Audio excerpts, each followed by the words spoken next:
The electrons are located in orbitals, and an orbital is defined as a volume in space in which there's a high probability of finding the electrons.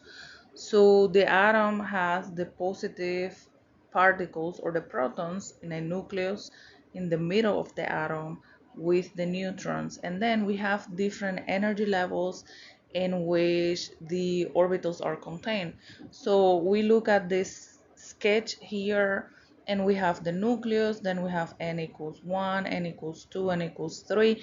Those numbers are representing different energy levels, and as we move farther away from the nucleus, the energy is increasing.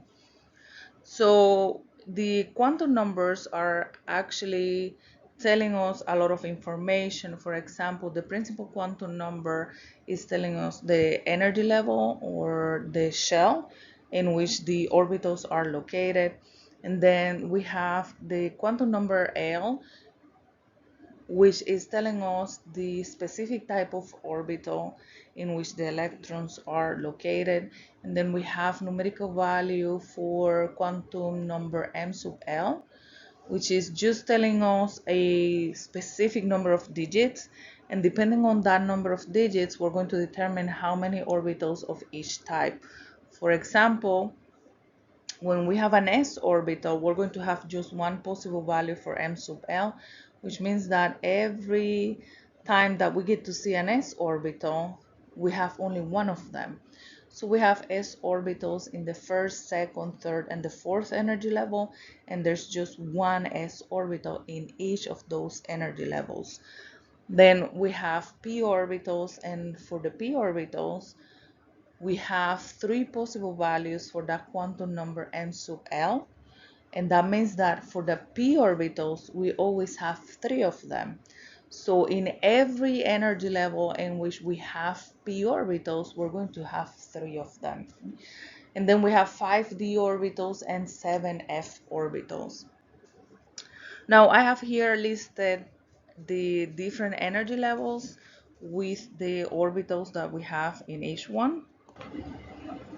For example, energy level 1, we have an s orbital.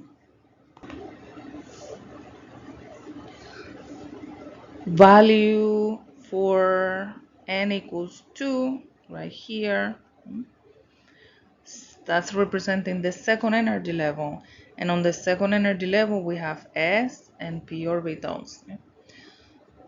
Then we have numerical value of n equals to 3, and on the third energy level we have s, p, and d orbitals.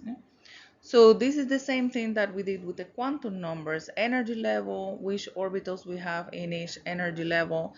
And then, even though I'm not writing down 3p orbitals for each one of them, we need to remember that whenever we see a p, it's representing a p orbital, and there's three of them. Anywhere that we get to see a letter d for a d orbital is 5 of them. We don't have any f orbitals because we're not going to do any electron configurations with f orbitals. Now, the letters that I'm using here, x, y, and z, right? I have letters for the orbitals s, p, d, and f, which are not listed, but we know there are f orbitals. And now I have the letters x, y, and z, and those letters are actually going to represent a number of electrons. Okay? So we're going to be adding electrons in the orbitals that we have in the different energy levels.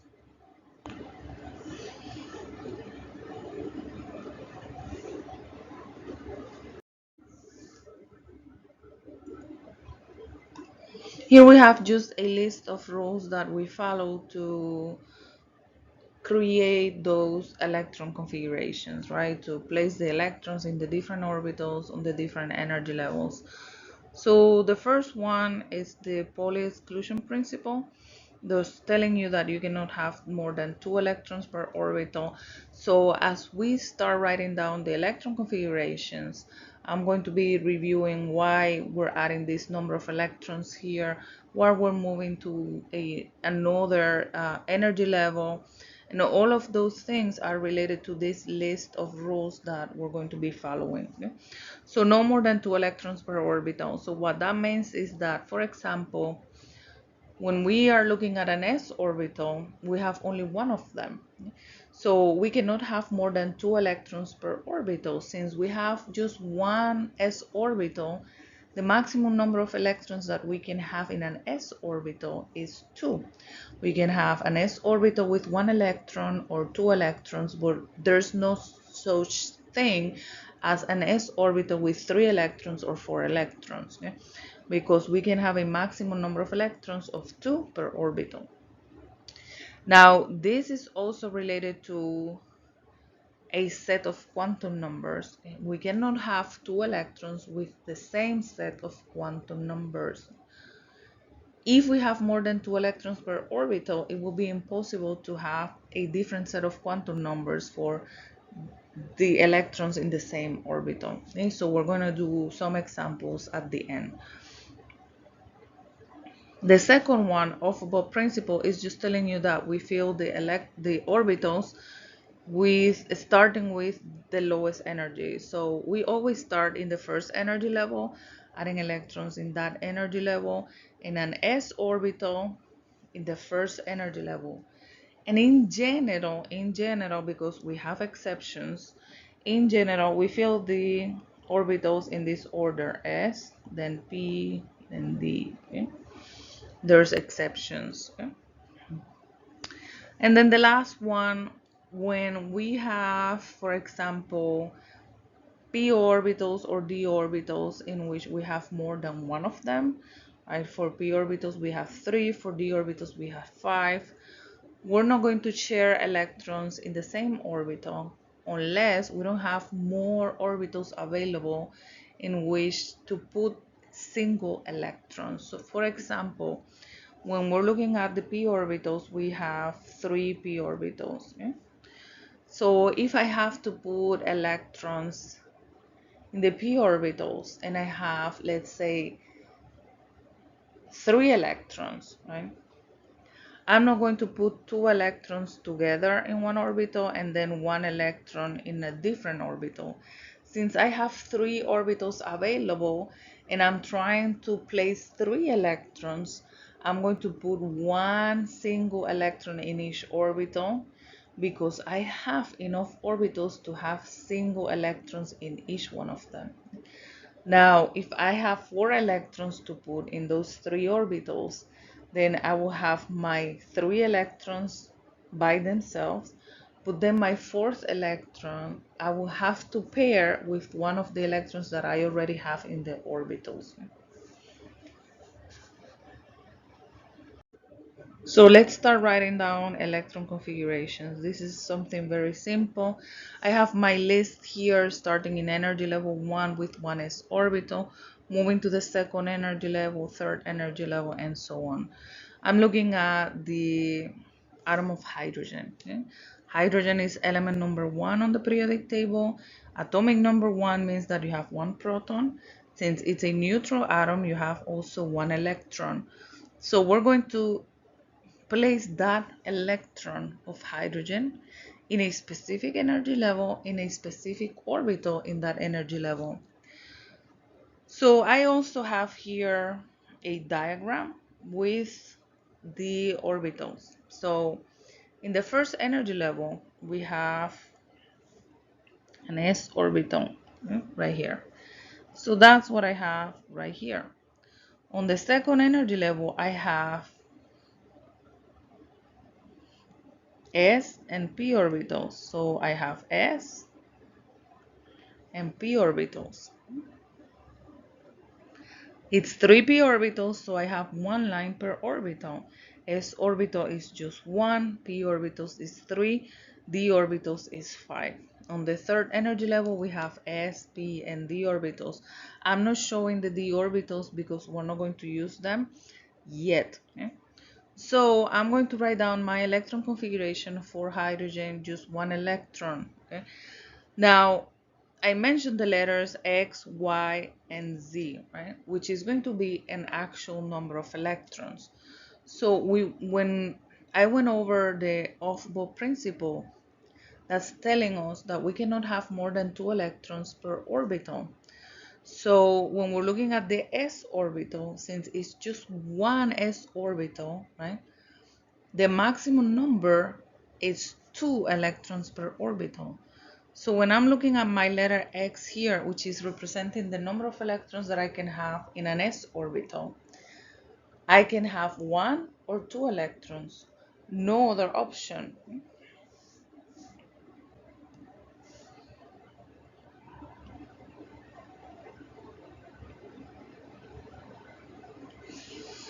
So the value of X can be 1 or 2. Which one is it is going to depend on the electrons that we're trying to put or to organize in the orbitals.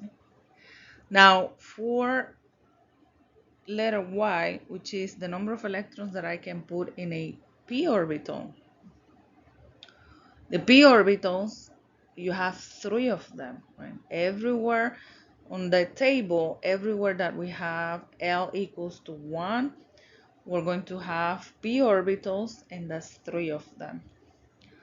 So if you have 3 p orbitals and you can put up to 2 electrons per orbital, it means that you can have up to 6 electrons in the p orbitals.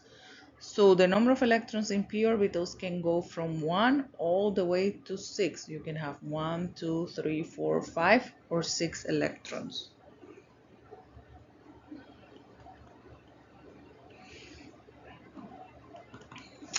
And then letter Z is what I'm using for the number of electrons that I can have in the d orbitals. Okay? So for d orbitals, we always have 5 of them. You can place 2 electrons per orbital. So since you have 5 of them in the d orbitals, we can have up to 10 electrons.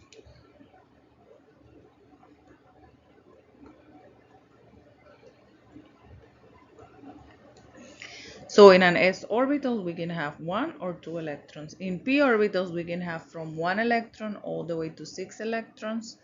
And then in d orbitals, we can have from 1 electron all the way to 10 electrons. So back to hydrogen. Hydrogen atomic number 1, 1 proton, 1 electron.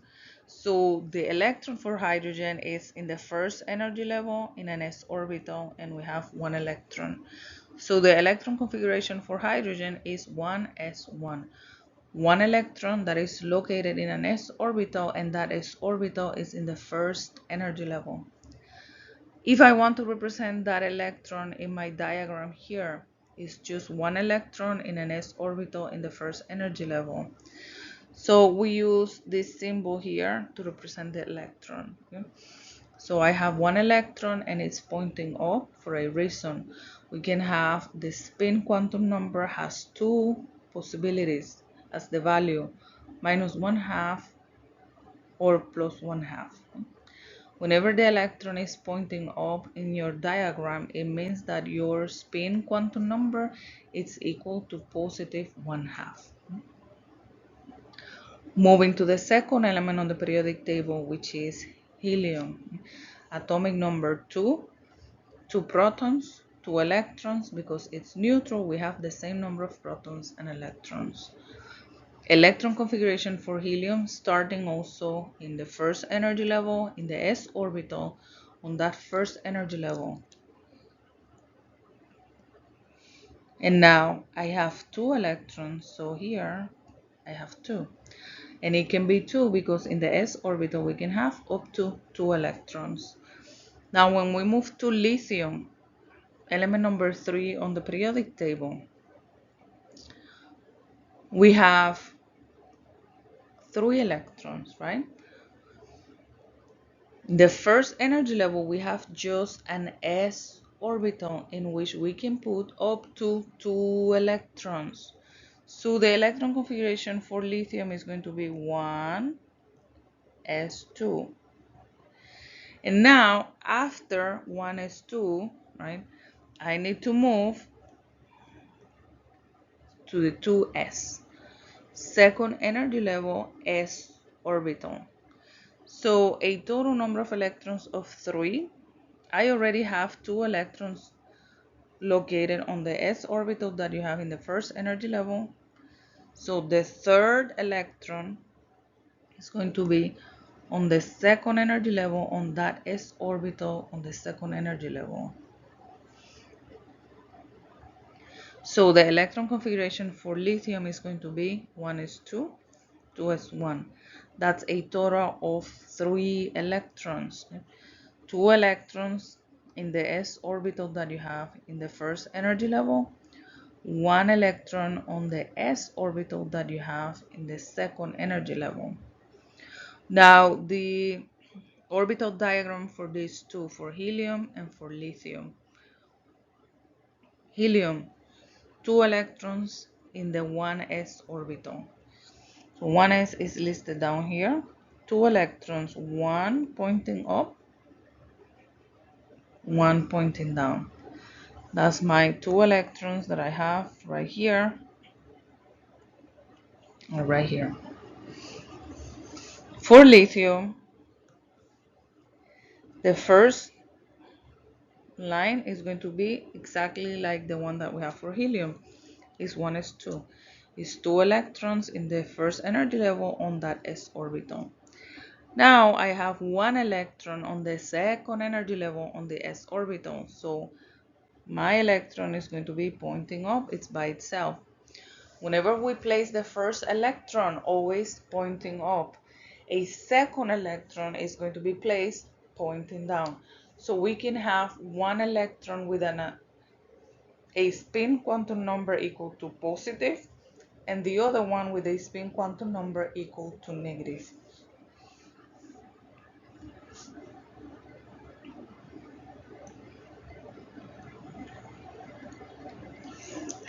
Next, we have beryllium, atomic number 4.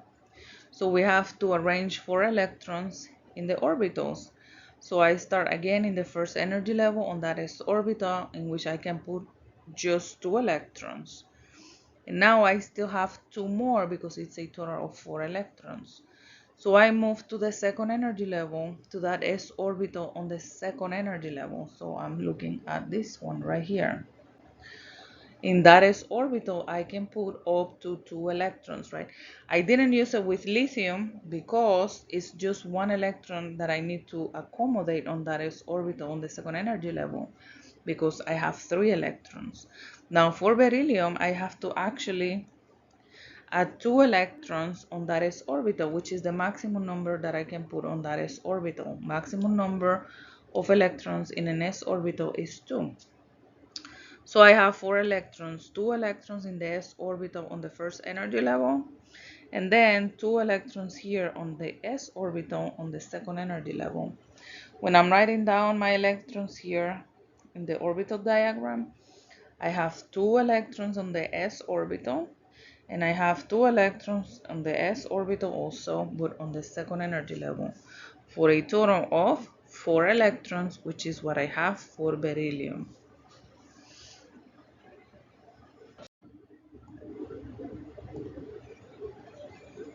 So we did elements 1 through 4. Now I'm moving to the right side of the periodic table, starting with boron, element number 5. So element number 5, atomic number 5, 5 protons, 5 electrons. So I'm writing down the electron configuration for 5 electrons. Okay, so that's what's telling you where you have to stop. Once you have 5 electrons, then you don't have to do anything else because you're writing down the electron configuration for 5 electrons. So I'm starting here, the 1s. In the 1s, I can have up to 2 electrons, so I can put 2 because I have to go all the way to 5. Now from there, I move to the 2s. I can put up to 2 electrons in the s orbital. So right now I have a total of 4 electrons, 2 in the s orbital on the first energy level, 2 on the s orbitals on the second energy level. So I need to go to 5 because my atomic number is 5. So the next electron is going to be in the 2p, and that's 1. It's 1 because I already have 4 electrons, 2 and 2, and now 1, it's going to give you the 5. 2 here, and 1. Okay? A total of 5 electrons, which is what you're trying to do for boron. Okay? Now I have my 2 electrons here in the 1s, 2 electrons in the 2s, pointing up, pointing down. And then in the p orbital, I have just 1 electron. So I have 3 orbitals, and I'm going to put that electron in the first one by itself. We don't have any other electrons, so it can stay just like that.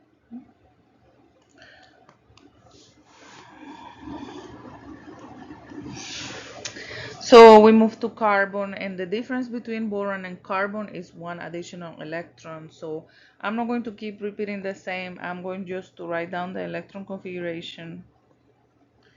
So we go from 5 to 6 electrons. So this one will go from P1 to P2. I have 6 electrons here. This is 2 plus 2 plus 2. That's a total of 6, which is the atomic number for carbon. So the electrons in the s orbitals are paired. Electrons in the p orbitals are not paired. Even though I have 2 electrons in the p orbitals, the Hund's rule tells you that you cannot pair the electrons until you don't have any other orbitals available to place them. You have 2 electrons in the p orbitals. You have 3 p orbitals. So you have actually 3 orbitals in which you can put a single electron in each one before you can start pairing them. So for the p orbitals here, I'm not going to put the 2 electrons like I did for the s orbital together in the same line. That's not going to happen with p orbitals because for the s orbital you have 1 s orbital, so you don't have any other orbitals in which to put the electrons by themselves. You have to pair them. For the p orbitals, even though you have 2 electrons, you're not going to pair them because you have 3 p orbitals in which you can put 1 electron in each one before you can start pairing them. So my 2 electrons in the p orbitals for carbon, I'm going to put 1 and 2. You can try to do nitrogen. I'm going to do oxygen, okay?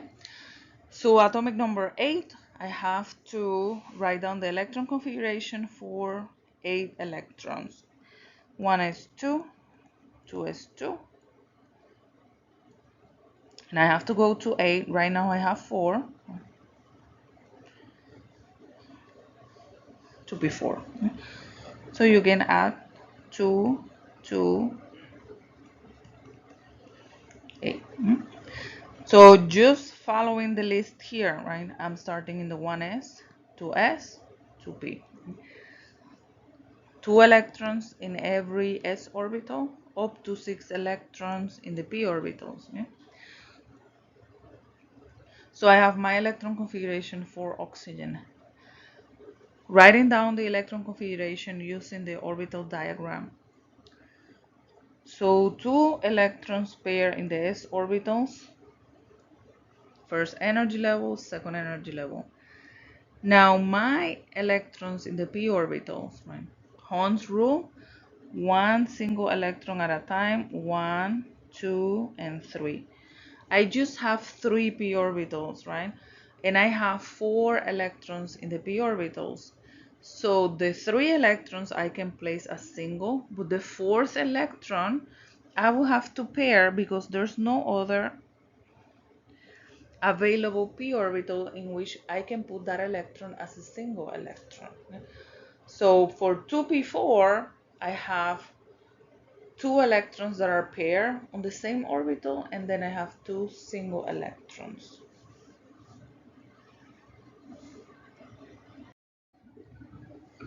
So out of the 4 that I have here, I'm going to do 2, and you can try the other 2. So I'm going to do neon and sodium, okay? And you can try fluorine and magnesium. So neon, atomic number 10, electron configuration starting at 1s, right? I have to arrange the 10 electrons.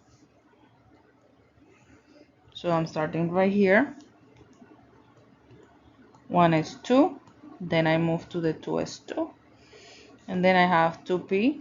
I have to go all the way to 10 electrons. I have 4 electrons already. I'm missing 6, and I can have up to 6 electrons in the p orbitals. You should always check that the number of electrons that you're writing adds to the same number of electrons that you have, right? We're looking at neon on the periodic table, neutral element 10 electrons, so I have electron configuration for 10 electrons. So writing down the same electron configuration but using the orbital diagram. I have 2 pair electrons, the s orbital that you have in the first energy level, 2 electrons in the s orbital that you have on the second energy level, and now you have 6 electrons in the p orbital, right? So p6. So I'm going to write them down properly, 1, 2, and 3. And now I have used all 3 p orbitals that I have available, and then I start pairing them, 4, 5, and 6.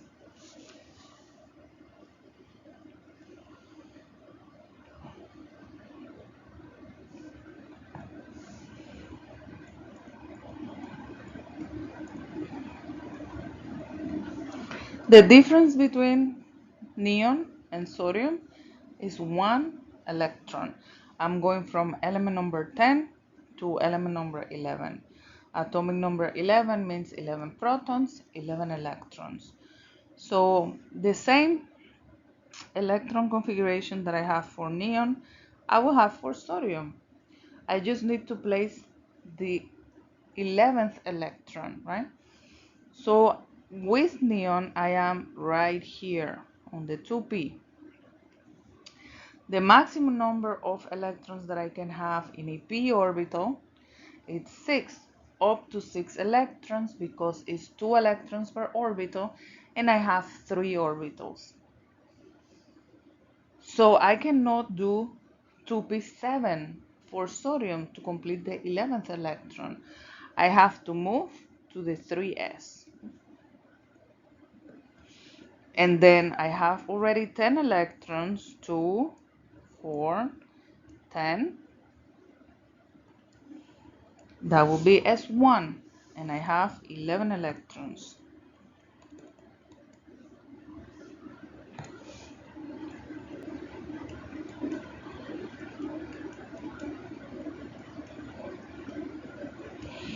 Two P6, 3s1.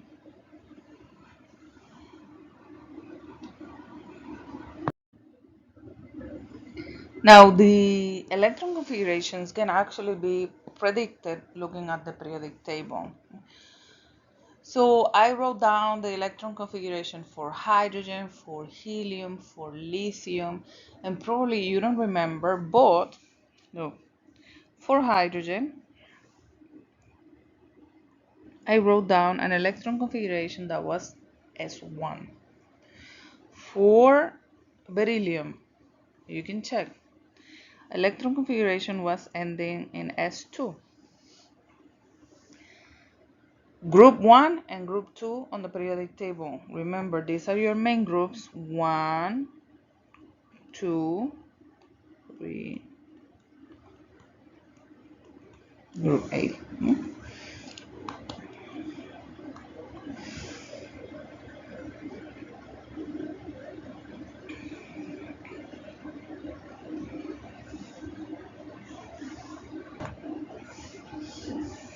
When we move to the right side of the periodic table, you can check what we wrote for boron. It ended in P1, for carbon P2.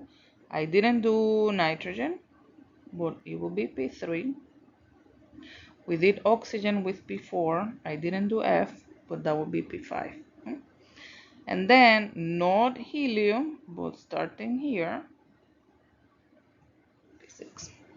We don't have 6 electrons in helium, we only have 2. So helium has an electron configuration that is equal to 1s2. There are no p electrons for helium, right? And then we have the transition metals right here in the middle of the periodic table, and we haven't used the orbitals, but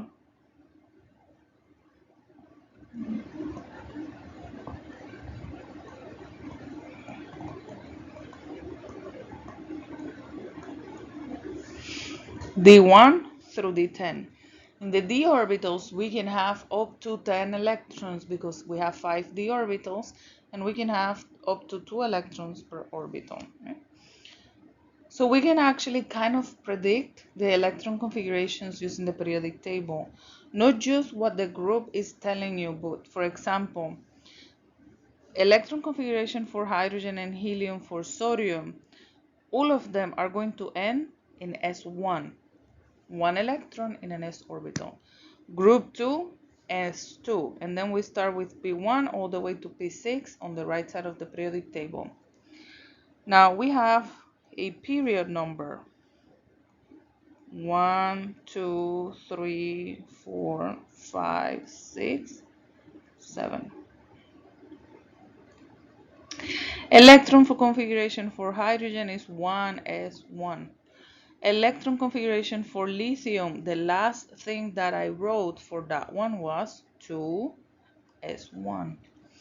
If we move to the right side of the periodic table, electron configuration for neon, for example, the last thing that I wrote was 2p6. The energy level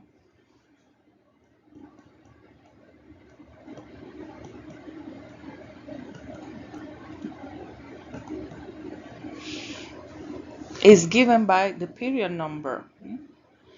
We have for rubidium, element number 37, the last electron that we're writing down in that electron configuration is going to be in the 5th energy level, because I'm looking at rubidium right here. On the 5th energy level in the s orbital is going to end in 5s1. Looking at the right side of the periodic table, for example, aluminum on the 3rd period, electron configuration is going to end in 3p1. Okay? If you look at chlorine number 17, electron configuration is going to end in 3p5. Anything in group 7 is going to end in p5. Anything in group 5 is going to end in p3.